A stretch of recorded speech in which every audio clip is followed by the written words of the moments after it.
So, NFL news over the weekend. There was quite a bit of that. Derek Carr retires from the National Football League. He made, I have it here, $1 gajillion in his tenure. Yeah, north of $200 million. And he made one playoff game. Good work if appearance, you can get it. And he did not win it. Although that was the year Joe Burrow and the Bengals made the Super Bowl, and their first game was against the Raiders in Cincinnati. That was when Rich Bisaccia was their interim head coach, and they made the playoffs and gave the Bengals a scare. Carr had an opportunity towards the end of the game in the red zone, threw an interception to end the game. And that was the end of it for his Raiders tenure, essentially. McDaniels comes in, and yada, yada, yada. Carr was sent home right after, in time for Christmas after losing a Christmas Eve game that I was calling for NFL Network in Pittsburgh. And then he winds up in New Orleans. And that just wound up disappointing, where the Saints didn't get his services almost half the time, it felt like. And he decides, as we know, that we found out over the weekend, he's going to retire. And that was basically a $10 million move by him. He was owed 40. The Saints essentially, from what I'm understanding, told him, you get to keep 10 of your bonus, and the $30 million that we owe you otherwise, we get to keep. And if you have a problem with that, we come after the 10. And I guess he decided, you know what? End of the day, I'll take the 10. And retirement, and goes home to his family. And I'm assuming that will be it. Although he let him, I don't know. You never know in these days anymore. I know there's a $10 million bag that he's going to put in his account that the Saints will basically, like a chess move, keep their finger on that piece. And then when he doesn't play anymore, they'll take their finger off it. But crazier things have happened in the NFL. I have no idea if he's going to sit out a year and then come back, because somebody's going to give him a call when they're going to get desperate. And that team will always get desperate. Yep. Always. And there's always negotiating. Yeah, well, we'll pay the Saints off, and then you'll make less money for us, but we'll pay the Saints off. I mean, these things happen. Or you pay the Saints off if you want to keep playing. I don't know. But one year, if you recall, he did lead the Raiders to a playoff season for Jack Del Rio's Raiders in Oakland, and wound up getting hurt, breaking his leg, and not being able to make the playoff start. So he really had 2 playoff seasons, but only 1 playoff start in his entire career.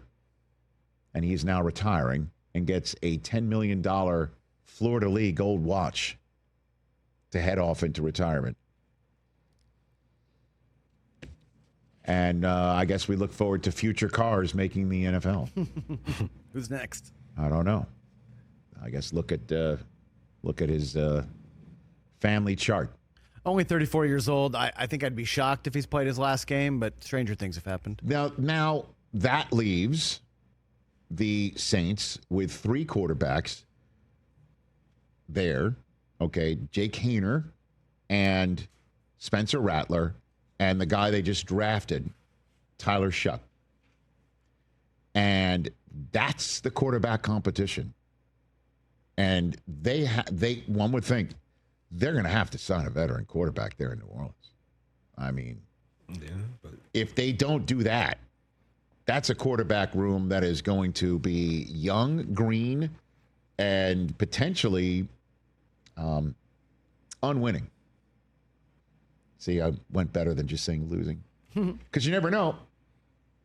Tyler Shough came on this program, said, I'm ready. I'm the most pro-ready. Right. I'm 25 years old. I'm paraphrasing.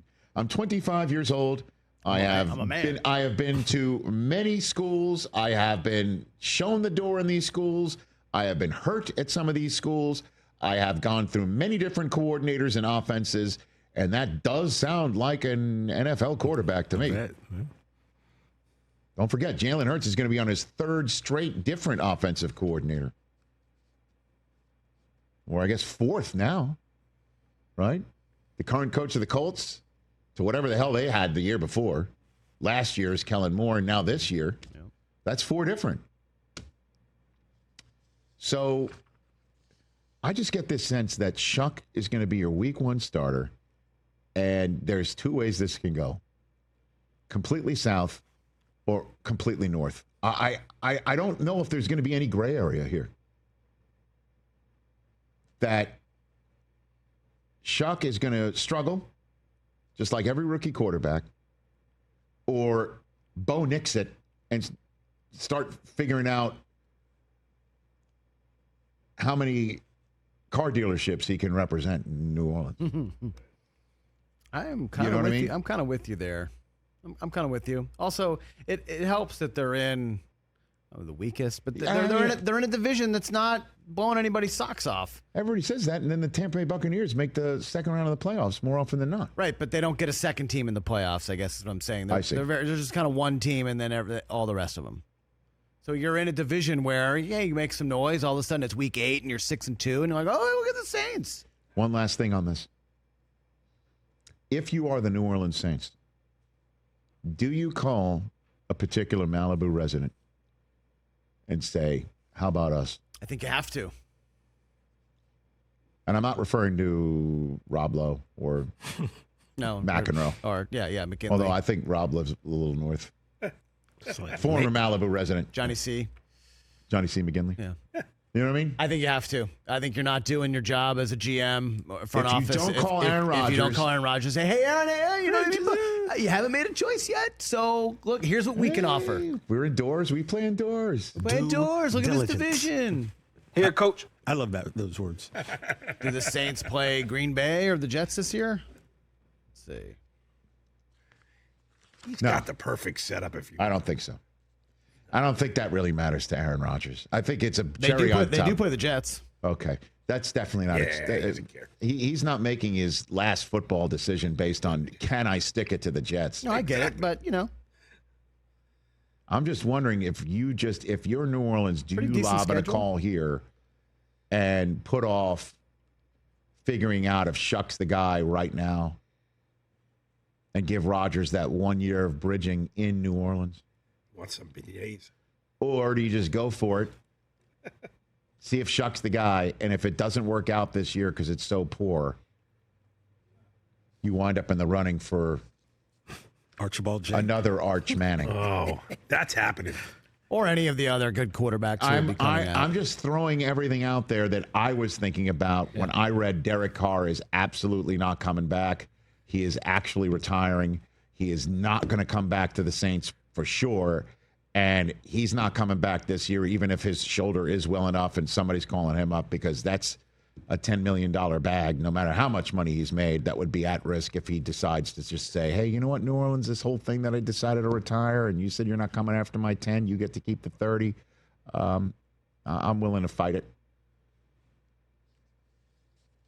That's what I was thinking about when I heard about Derek Carr retiring. Tyler Shough going to get the start unless Spencer Rattler beats him out or Hayner beats him out.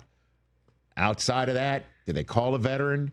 You look at the veteran market right now, there's one guy sitting at home that the Steelers think is coming to them. And if that guy at home wants to play any sort of leverage play for money with the Steelers, if that's something he would even consider or think about, that's now out there for his option if he cares to do such a thing.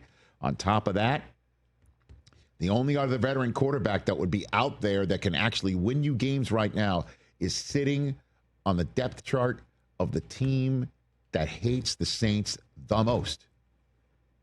And Kirk Cousins, you want to talk about what did Adam Peters tell Howie Roseman, GM in Philadelphia? Did he tell him that there was a division surcharge or tariff for a trade,